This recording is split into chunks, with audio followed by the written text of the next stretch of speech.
Esther's already a good person, isn't she, when she gets this disfigurement? So it seems to be more just kind of confirming her fears rather than making her confront or change or be a better person. It's making all her own anxieties come true. And just reinforcing that her maid Charlie is unscathed, right? Yeah. So that it's even more bitter in terms of the irony. But this feels like the trope of the innocent victim and the sins of the fathers being visited upon the children. And I think it's interesting that Esther's namesake, little Esther, is deaf as a result of presumably of the kinds of issues that her parents have been put through, basically sacrificed in turn by their own parents who have sort of battened on them like vampires. So there's a kind of rolling out of that victimization or that kind of sacrificial figure over the generations. And that would be a pretty typical way to think about how supposedly the unhealthy environment of the city results in, over generations, results in a diminution of vital force. Over 3 generations is the typical way of thinking it. Okay, I'll take this opportunity to move on to passage 3, which is also from Bleak House, a bit earlier in the novel. What connection can there be between the place in Lincolnshire, the house in town, the mercury and powder, and the whereabout of Joe the outlaw with the broom, who had that distant ray of light upon him when he swept the churchyard step? What connection can there have been between many people in the innumerable histories of this world who from opposite sides of great gulfs have nevertheless been very curiously brought together? Joe sweeps his crossing all day long, unconscious of the link, if any link there be. He sums up his mental condition when asked a question by replying that he don't know nothing. When he knows that it's hard to keep the mud off the crossing in dirty weather, and harder still to live by doing it. Nobody taught him even that much. He just found it out. So thinking about how Joe is presented, Joe who lives, that is to say, Joe who has not yet died, the novel is challenging us to think, to acknowledge the connections between different kinds of contagion, stringing together Joe's physical health, the foul malaise of Tom All-Alone's, the infection of the fine gentleman in office, with the Court of Chancery, and these kinds of connections that have also been mapped so well by Moretti in his work. So the first paragraph of this passage has been used to justify the argument about contagion as an impetus for class connection. But are Dickens's didactic messages doing different work here as well, with the themes of colonial contamination and revolt? And how might these messages impact our negotiation of our own unprecedented times right now?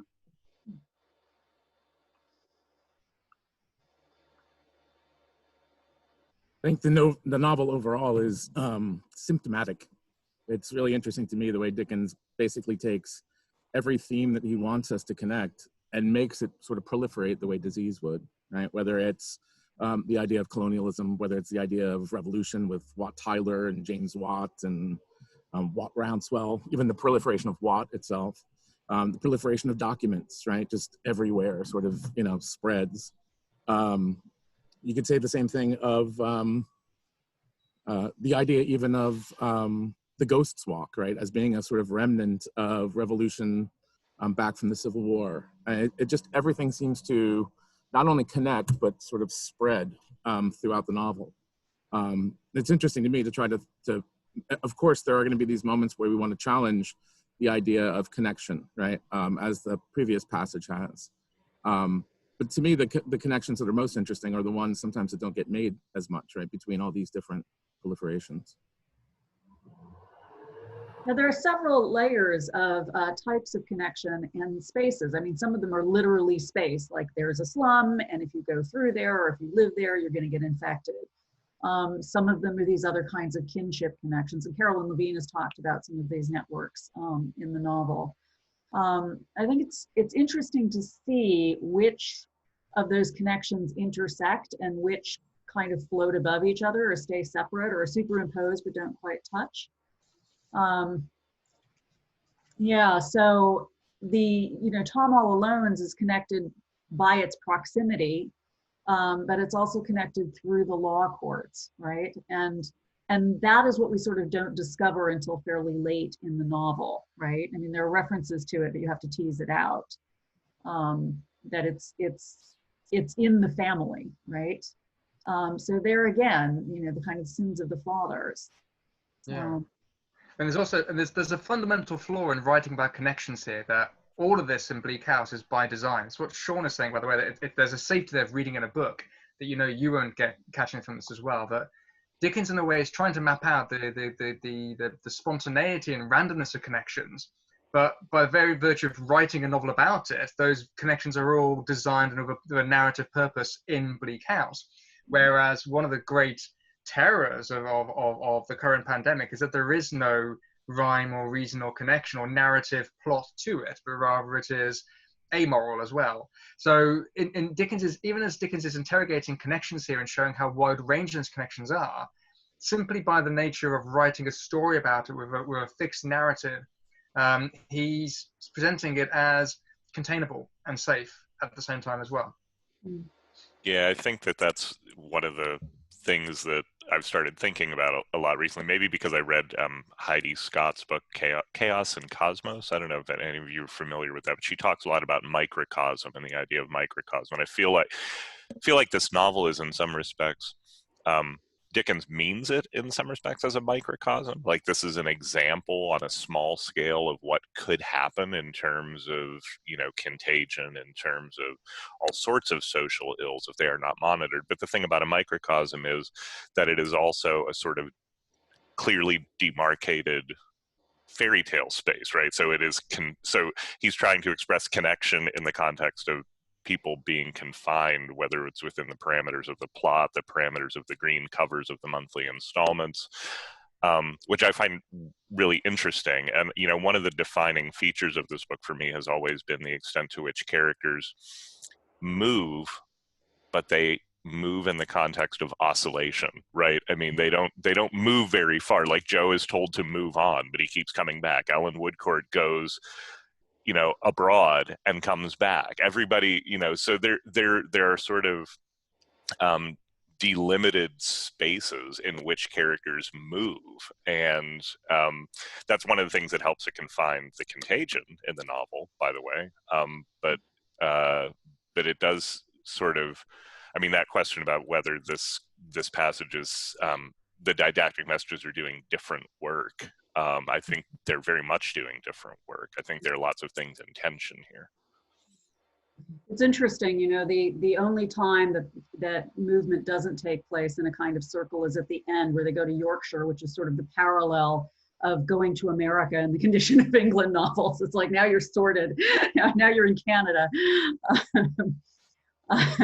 But some of this, I think, is the problem of the novel as a form, right? Because the novel, you know, personalizes its stories, and Dickens is trying to do something very ambitious and big, and at the same time, it always has to be, for Dickens especially, through these kinds of family stories, right?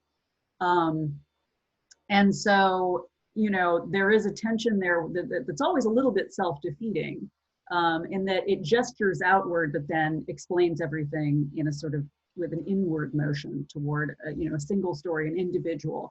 Tale of Two Cities with, you know, oh, it all comes down to one rape, basically.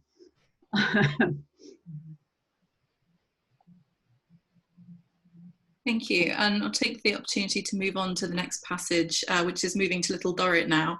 And this is very interesting for me because I recently did a presentation about Little Dorrit and quarantine, because we have, at the beginning of the novel, characters coming back from China, held in quarantine before they can return to London. And when they get there, the city is presented as locked up. And that's because it's a Sunday and everything's closed, and Dickens is complaining about the inability of the people working there to be able to entertain themselves and better themselves on a Sunday, which I think feeds into this passage quite well. There was no shadow of Mr. Merdle's complaint of the bosom. Hang on, let me get this. A complaint of the bosom now displaying precious stones in rivalry with many similar superb jewel stands. There was no shadow of Mr. Merdle's complaint of young Sparkler hovering about the rooms monomaniacally seeking any sufficiently ineligible young lady with no nonsense about her. There was no shadow of Mr. Merdle's complaint on the barnacles and the Stiltstalkings, of whom whole colonies were present, or on any of the company. Even on himself, its shadow was faint enough as he moved about the throng, receiving homage. Mr. Merdle's complaint. Society and he had so much to do with one another in all things else, that it's hard to imagine his complaint, if he had one, being solely his own affair. And we've also got here a short part from Barnaby Rudge. In a word, a moral plague ran through the city. The noise and hurry and excitement had for hundreds and thousands an attraction they had no firmness to resist. The contagion spread like a dread fever, an infectious madness. And the prompt questions here are to do with the psychological and the physical. And there has been so much discussion in the UK, at least, about how lockdown should be eased, we should go back, because the bigger problem is the mental health of people. It's worth risking physical health to go about, is one argument. So thinking about this question in terms of psychological contagion, in Dickens, as in our current climate, why do we focus almost exclusively on somatic illness while ignoring equally deadly and contagious mental health issues? I'll jump in. Since I picked these two quotes, I am just really interested in how Dickens repeatedly portrays a kind of a spread of madness or hysteria, really obviously in things like Barnaby Rudge and the Gordon riot scenes and in Tale of Two Cities, but also pretty obviously in the kind of spread of the hysteria over things like the legal case in Jarndyce versus Jarndyce and Bleak House, or here, the spread of the contagion of investment madness with Merdle. And of course, his complaint, early on, and that's, I forget which yet, it's book 1, chapter 21, he has a complaint that his physician can't diagnose. And of course, it ends up, killing him, or he kills himself. But before he kills himself, obviously, he creates a kind of contagion of madness, of hysteria and investment that boosts his wealth, of course, but that ends up ruining everybody. So I am just kind of interested in the way, even still, we tend to focus on the physical health and direct a lot of money to it and a lot of attention, and still the mental health issues, the psychological issues are something that we still seem to have some shame about, as if you're just an innocent victim if you're sick with COVID-19, but if you've got a mental illness, maybe you should have been able to control that. And it just goes back to that old mind-body duality that there's like these two separate things, when of course I think Dickens is really prefiguring a lot of our contemporary understandings of how the mind is part of the body, right? The brain's just an organ, but we still don't seem to look at it that way. And